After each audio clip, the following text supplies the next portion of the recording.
getting to know better some of the people in the New Testament at ito po ay pagpapatuloy po na hindi lamang ng series na ito gaya na aking nabanggit at gaya ng batid ng lahat, kundi batid na rin po ng ating panglabing isang karakter sa Bagong Tipan na hindi po natin natapos nakaraan. At ay walang iba kundi si Apollos at nakapalo po ang ilang mga detalye at sa kanya dito po sa ating naging scripture reading at ang pinaka-text po natin ay ito po ng Acts chapter number 18 verses 24 to 28. Look at your Bibles once again and allow me to read aloud itong mga nabanggit na talata. May turutan niyo akong mga basahin. Ito ating teksto. And a certain Jew named Apollos, born of Alexandria, an eloquent man and mighty in the scriptures, came to Ephesus. This man was instructed in the way of the Lord, being fervent in the Spirit. He spake and taught diligently the things of the Lord, knowing only the baptism of John.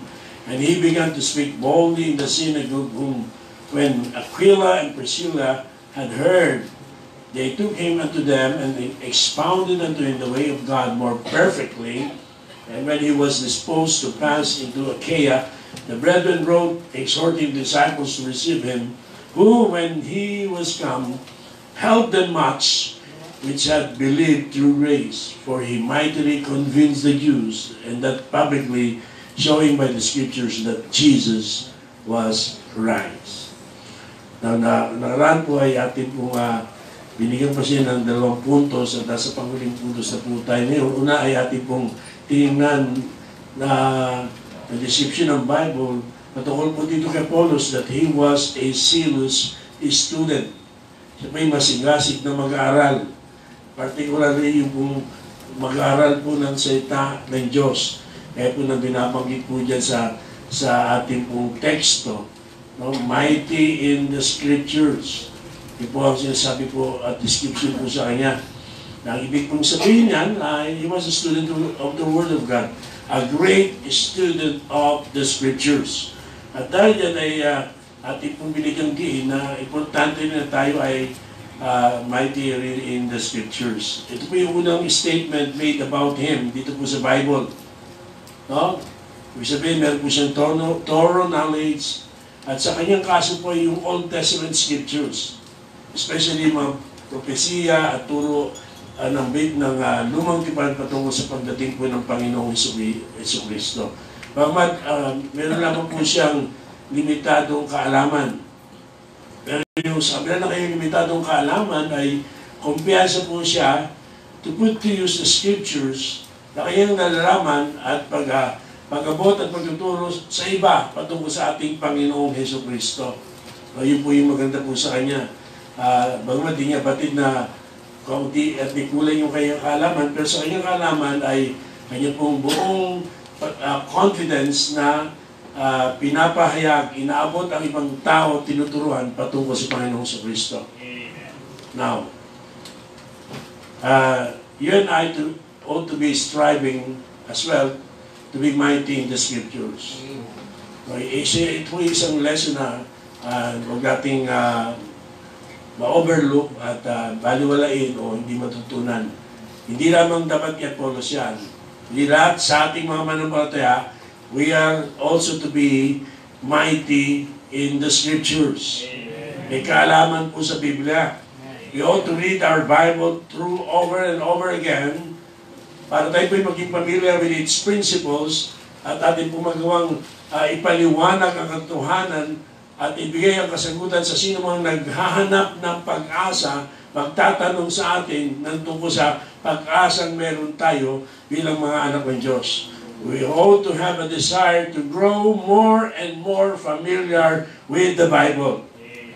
At dito nakita po natin na sa pangalawang punto sa ilalim itong ating unang binigyang pansin na hindi naman siya great student of the scriptures. Look at your notes, if you still have your notes.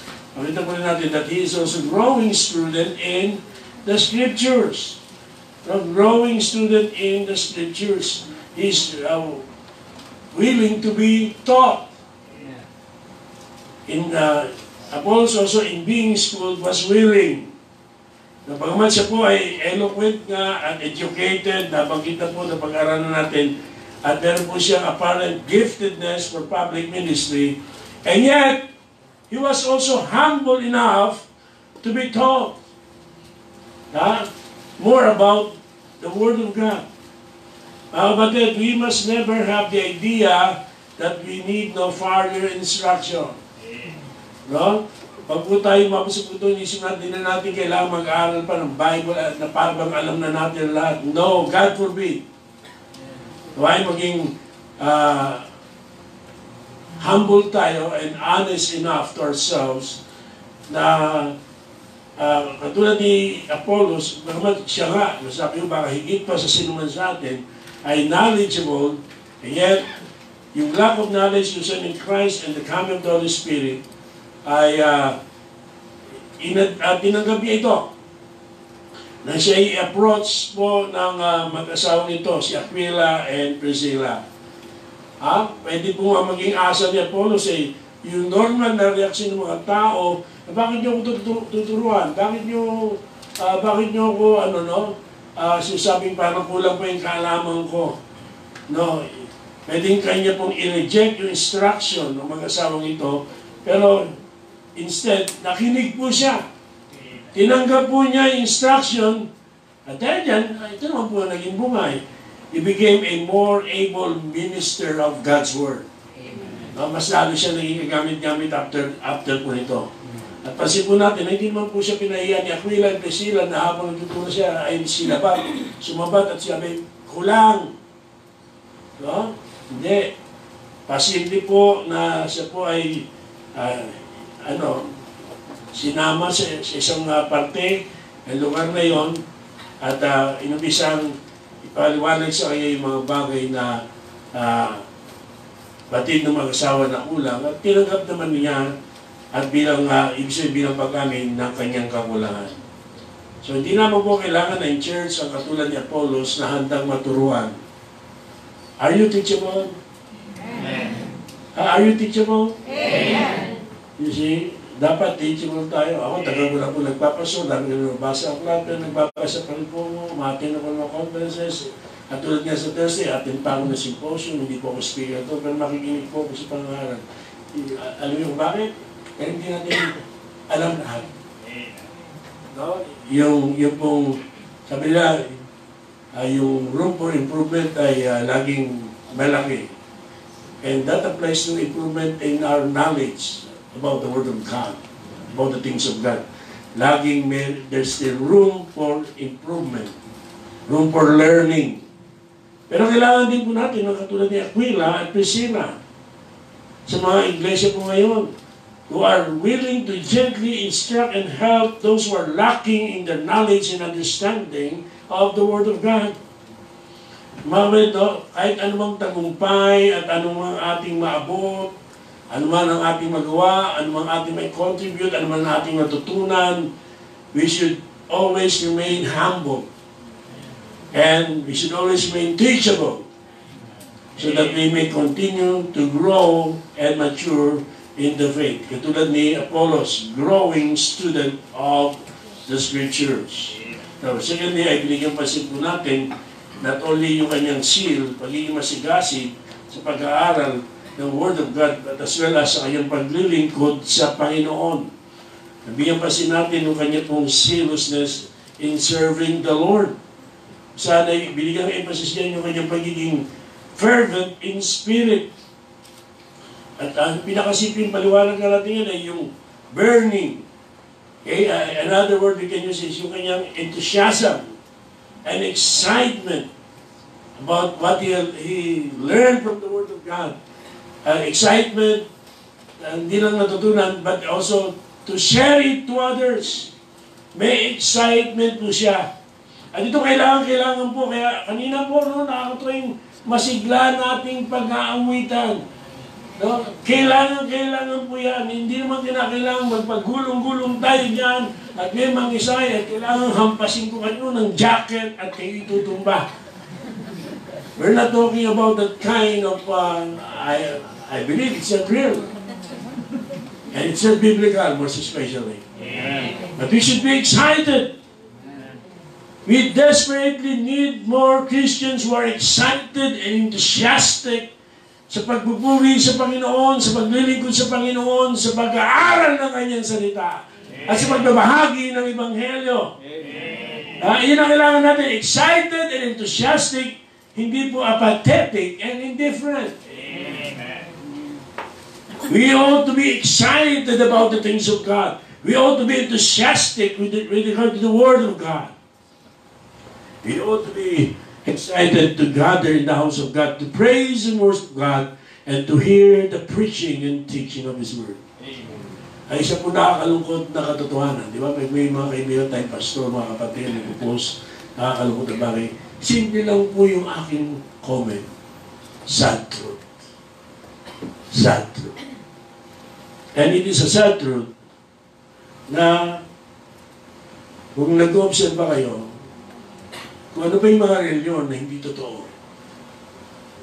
Yung mga tao na nabibilang sa ibang panampalataya, tumalikod po o hindi sumusunod sa Word of God, sila pa yung mukhang excited sa kanilang service. Hindi na po ulit, hindi gumugulong-gulong. Hindi nangingisay-ngisay. Pero ibang excited sila, excited to praise the Lord. To sing for the Lord, yung Lord nila. To listen to the preaching, kahit puro about prosperity at giving at kung ano pang kwento, maririnig. Not only the Word of God. To share their faith. Yan po isang masaklap na katotohanan. Kung sino pa yung mga hidwang pananampalataya, sila po ang nagpapakita o mas excited. At bakit po yung mga true church, no? Imbis na dapat tayo excited. Those were doctrinally sound churches na umamatay. Hindi lumalago. And one of the reasons, no doubt, is because of the lack of excitements ng mga tao. Nasa church, walang gana. Nasa church, tatamad-tamad. Nasa church, nakatunga. Nasa church, tutulog-tulog. Uwi ng bahay, nakasimango. Ang timson nga, nakasimango ka na. Kala mo ikaw ang nagmamay-ani ng lahat ng sama ng mukha. Ay, kamali ako. Hindi sa mga mukha, nakasimango ito eh. Parang hindi na-encounter ng God. Diba? Real encounter with God. Genuine encounter with God. It is the lack of excitement. Hindi man sa lahat mga Kristiyan. Kaya okay sana yan. Every time, ganyan. Masiglang pag-awit. Kailangan masigla sa pagpakinig ng Word of God. Amen. Tapos sinabi, Amen? Amen. Naraw? Bakit na Amen? Ulit, Amen? Sino nga? Parang tumigil ito si Pastor. Pero excitement. Diba? Pero pag-giving ang pinag-uusapan, Amen.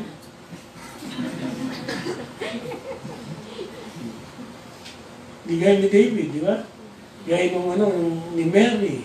Extravagant love. Excited.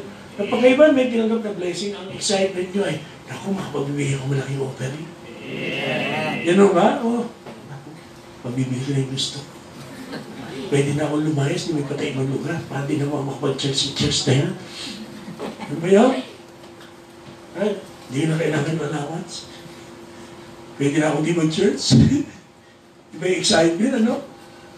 Kaya kami doon sa Facebook, lalagay ko pag-outing, puno-puno yung sasakyan. Hindi lang maaga pa, nandun na. Doon na natulog. Doon na natulog. Pero meron tayong visitation, pambira. Lumipas na ang buong mag-araw. Nasa sa ganito. Di mo nang binaalam na espiritu pala pinadala niya. Di sana naisama namin at nakumusta. Kumusta ka espiritu? Ito, excited. Yung pinaglalagay mo, yun lang. Yun lang ang problema. But kidding aside, isang napakalaking problema po yan. Take notice of this, that it is possible to stand strong for the truth, but to also be excited. Amen. No? Hindi porket masaya ka na, masigla at masigla yung awitan, huwag kang gugulo. Ay, naku, Pentecostal na yan, charisma. Hindi naman po. So, huwag lang natin diyayin yung natin ang kuna, naghahabol pa ng Bible, nagbabato ng Bible sa unahan, matatanda pa yun. At mga pa dyan. Wee! Wee! Alam mo pa mapasa sa Panginoon, ay, beer house. No? Hindi gano'n. Yung kumanta na, may mga kumakanta na tayo yan. No? Nakikinom na si Koto, ba't di ako niyaya naman? Ito niyaya. Huwag lang natin ako, speaker ako, na dinim light. Kasi babae, habang dim light, gumagano'n sa amin. Kaya sabi ni Pastor Gary, yung albay ng Pastor Gary, teacher Gary, sabi niya, wala tayo ng beer. Yung beer house! Sige, huwag kayo mag-expression number ng gano'n ha. Huwag kayo pumapagong singer si Juniors ha. Ay, gano'n pa kita.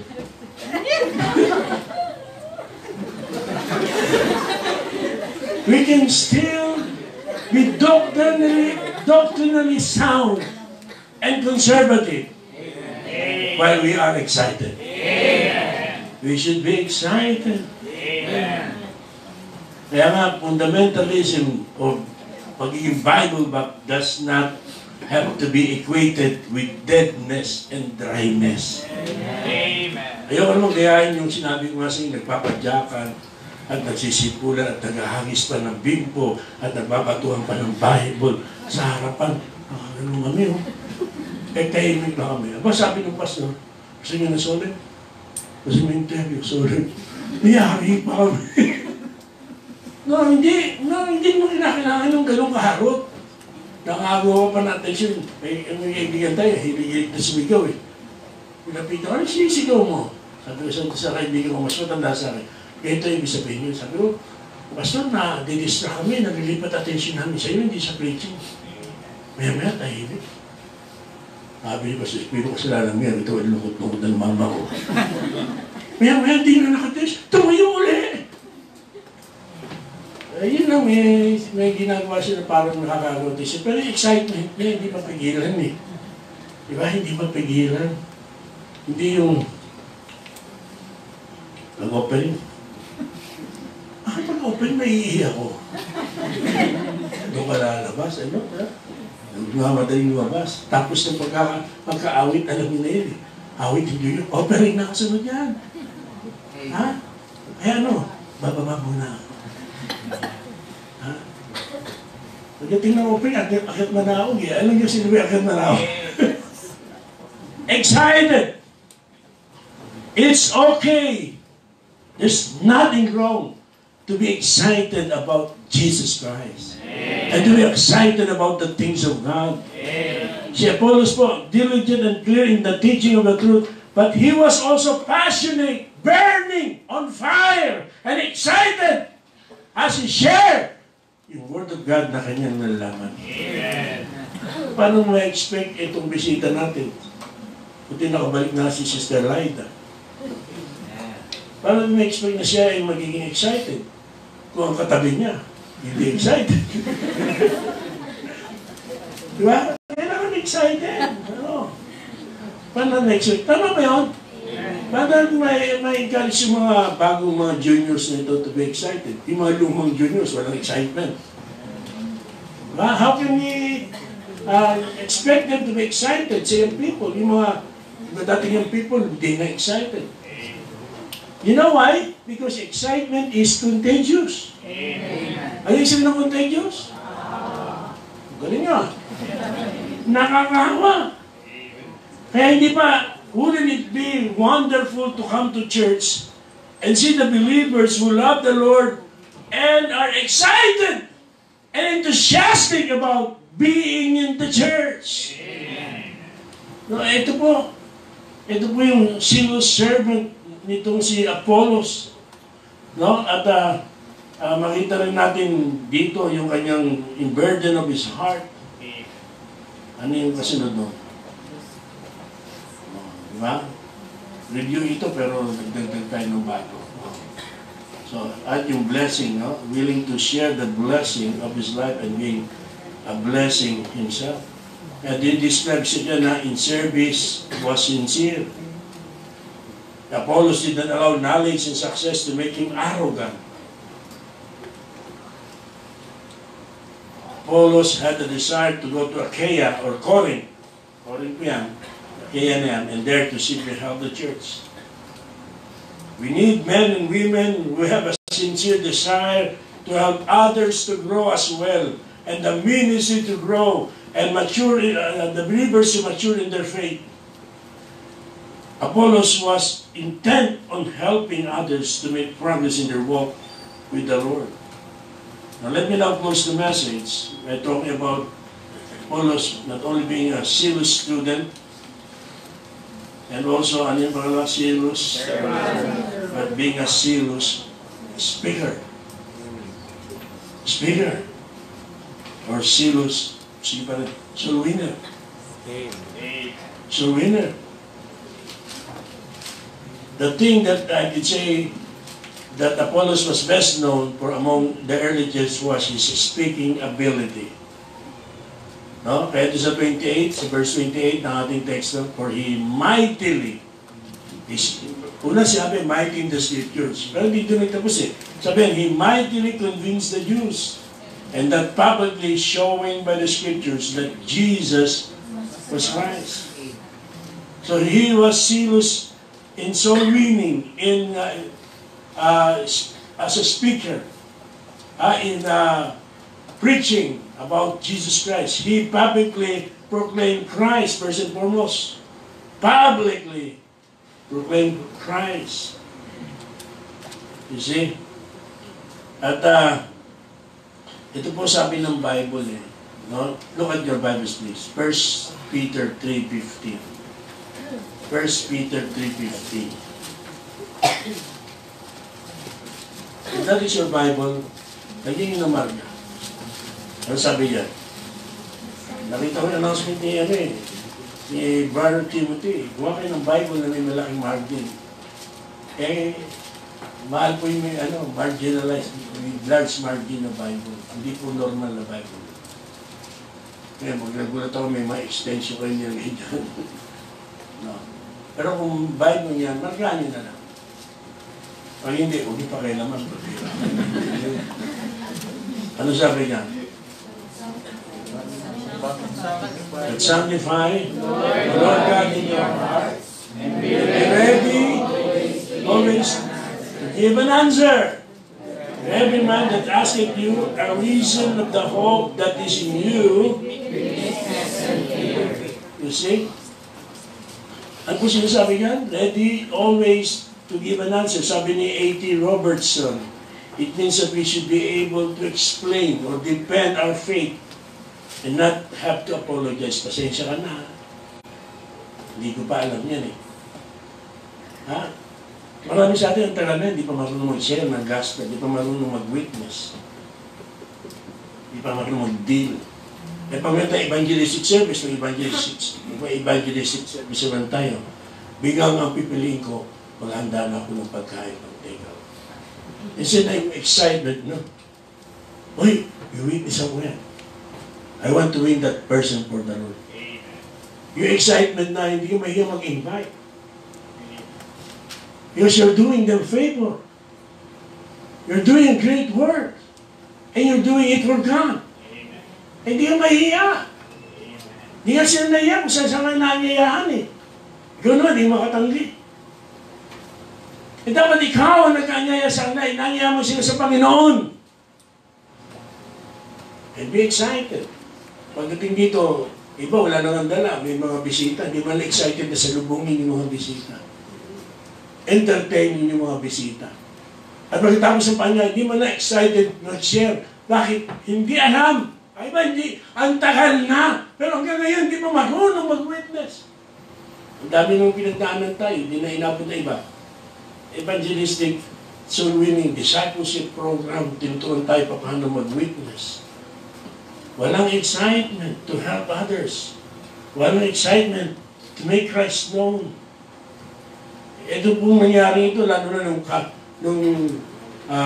personal Bible study o Bible school siya ni Aquila at Priscilla. Ang sabi po ng Bible, after that, he was now better equipped for the ministry.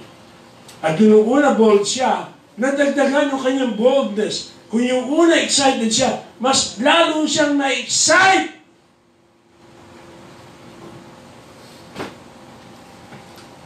And this led to his great success in winning Jews to Christ, sabi nung talata sa ating teksto. No? This brought or led greater success sa kanya. So he was sincere, okay, in service, but he was also sincere in soul winning. Yung kanyang commitment in proclaiming Christ publicly. And we are also taught here how he personally presented Christ. No? Nagbahagi po siya sa Panginoon, tungkol sa Panginoong Jesucristo.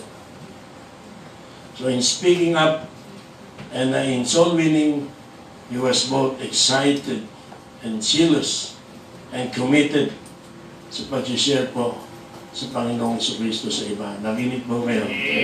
Not only publicly, but even personally. Ano po ibig natin sabihin sa personally? Wala yung kadugtungan. Personally, ibig natin sabihin mga kapatid,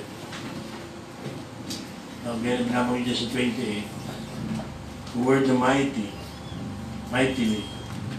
It means at full stretch. Full stretch. Ibig sabihin buo, kumpleto. Apollos never, you heard me right, Apollos never did anything halfway, but at full stretch.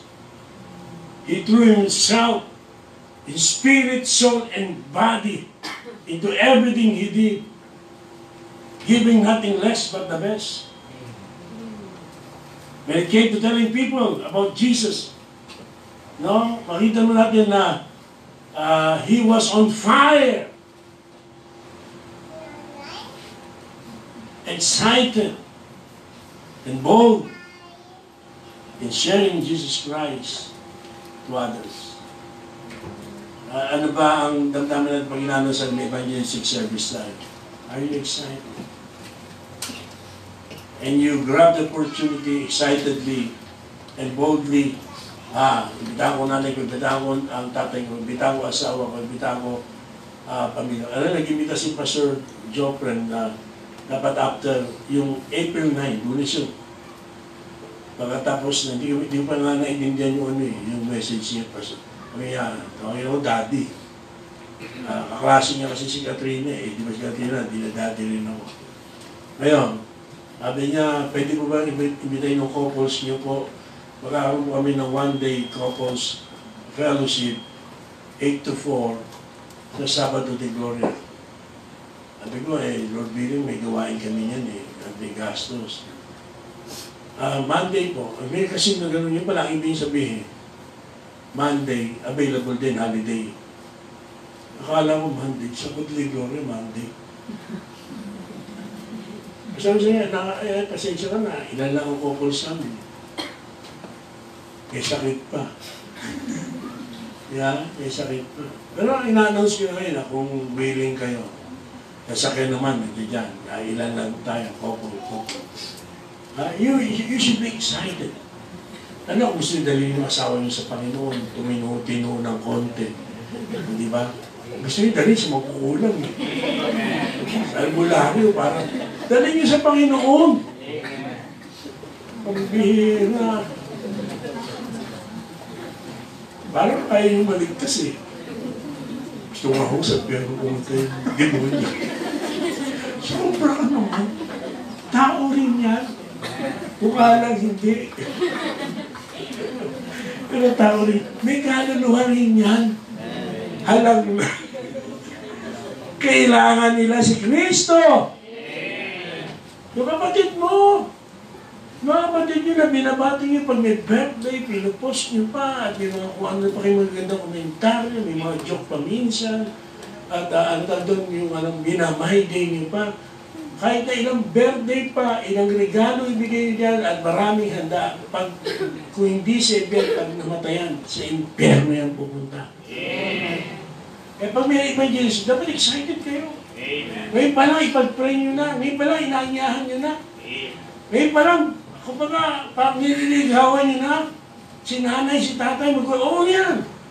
Ba't mo ginagawa? Hindi mo dati ginagawa yan Dati pagkakain mo, iwanan mo na yung plato, ito pa maraming kumain, ikaw yung naman.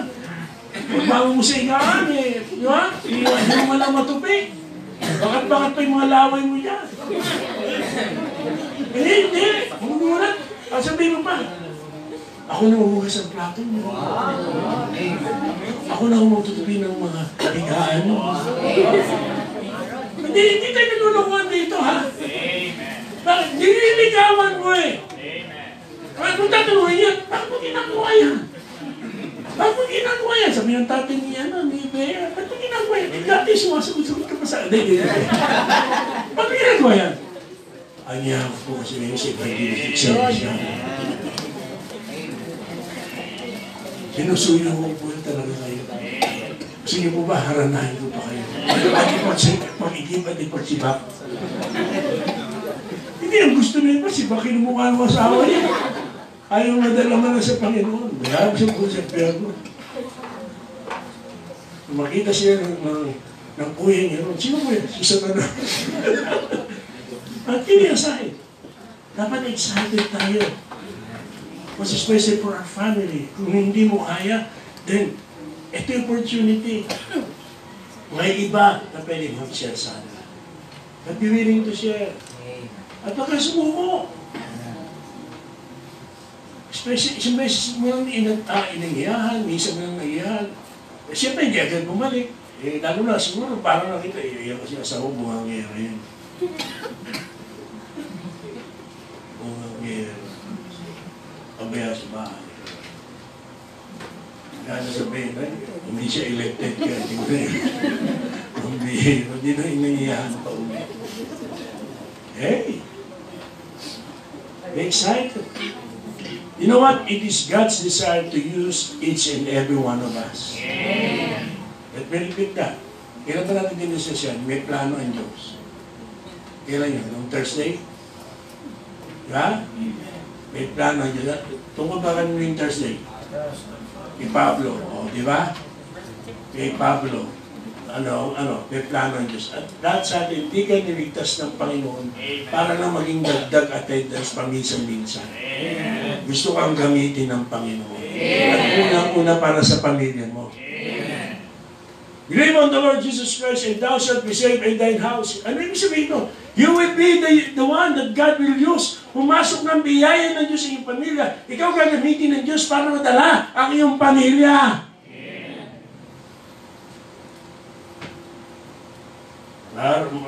Maaaring wala tayong broad influence of a man like Apollos, but nevertheless, God desired to use us still.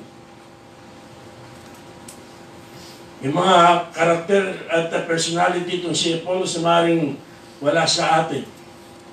But still, God is willing to use us for His glory.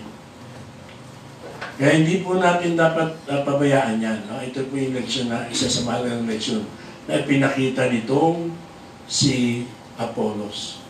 Hindi lang po siya masipag mag-aral ng Word of God and willing na maturuan. Hindi naman po siya masipag maglingkod.